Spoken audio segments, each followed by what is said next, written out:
Tu sais, il y a des gens qui disent que dans notre jeunesse, c'était le bon temps. Eh ben moi, je crois au contraire que c'était le temps de sérieux danger. On l'a échappé belle.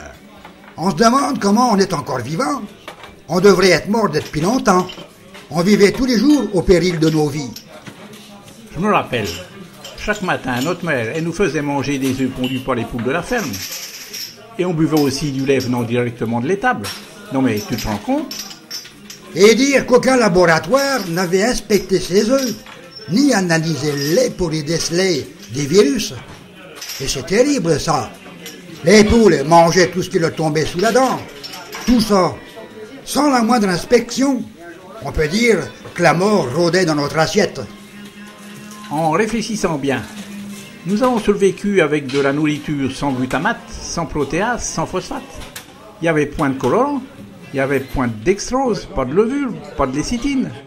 Il n'y avait même pas de vitamines ajoutées, dis donc, ni d'agents de conservation. Mais on aurait pu tomber malade sans tout ça et même mourir. Les antibiotiques, la cortisone et autres médicaments soi-disant essentiels, ils n'existaient pas dans notre canton. Ou alors, ils étaient jamais arrivés chez nous. Tu te rappelles? On passait la journée à courir pieds nus dans les champs, dis donc. On était vraiment imprudents. Pourtant, on n'a jamais attrapé la grippe, ni le moindre rhume. Et quand on avait un petit toussotement, la mère elle nous faisait une bonne friction avec l'huile de camphre. Remettez-nous ça, patron. À ces points, la jeunesse d'aujourd'hui qu'attraperait une cirrhose. Ah, bien sûr, on avait droit à une cuillerée d'huile de foie de morue tous les matins. Oh, j'ai encore le goût dans la bouche. Tiens, prends un coup de rouge pour faire passer ce mauvais souvenir. Ah, bon sang que c'était mauvais. J'habitais dans une maison de campagne loin du village sans électricité. Il fallait puiser l'eau du puits et la remonter jusqu'à la surface avec un seau. Eh ben dis donc, cette eau, elle n'a jamais été analysée. On la faisait même pas bouillir, dis donc, pour la boire. Et tu te rappelles les terribles senteurs du fumier dans les champs et celles du purin dans les labours, au crottin de cheval, partout sous les routes. On en a quand même survécu. Je me rappelle, le grand-père, il nous laissait jouer dans son atelier. Oh là là, ça c'était du bonheur. Il y avait tellement de choses à découvrir. Il nous avait même donné, dis donc, un opinel, et on s'est jamais coupé. On a quand même de la chance d'avoir survécu à autant de dangers quotidiens. À l'école, il n'y avait point d'orthophoniste, ni de psychologue, ni de conseiller d'orientation. Et tu te rappelles des plumes sergent-major et les doigts pleins d'encre. Les maîtres, ils se permettaient même de tirer les oreilles des indisciplinés, ou alors de taper sur les doigts des réfractaires avec leurs règles. Alors ça faisait mal.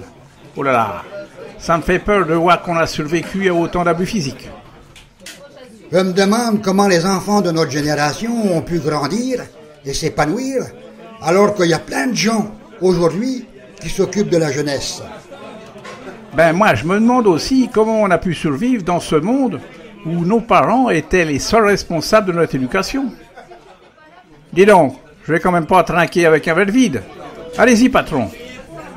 Tu sais, le plus étonnant, c'est que notre génération exposée à tous les dangers est celle qui a probablement réalisé les plus grandes choses depuis un siècle et qui a réussi à traverser 2 guerres et une crise économique. À vouloir trop protéger, on a détruit les systèmes naturels de défense et d'immunité. Dis, tu te rappelles de cette photo-là? Ah ben dis donc, elle est pas jeune. Tu sais, je crois qu'on s'en est bien tiré grâce au pinard. Maintenant, ils boivent tout un tas de cochonneries. C'est du coca ou, comment ils disent, du Red Bull. Encore un coup de la mondialisation. C'est bien ça qui fout tout notre pays en l'air. Allez à la tienne. Ça vaut le coup d'arroser ça puisqu'on est toujours en vie.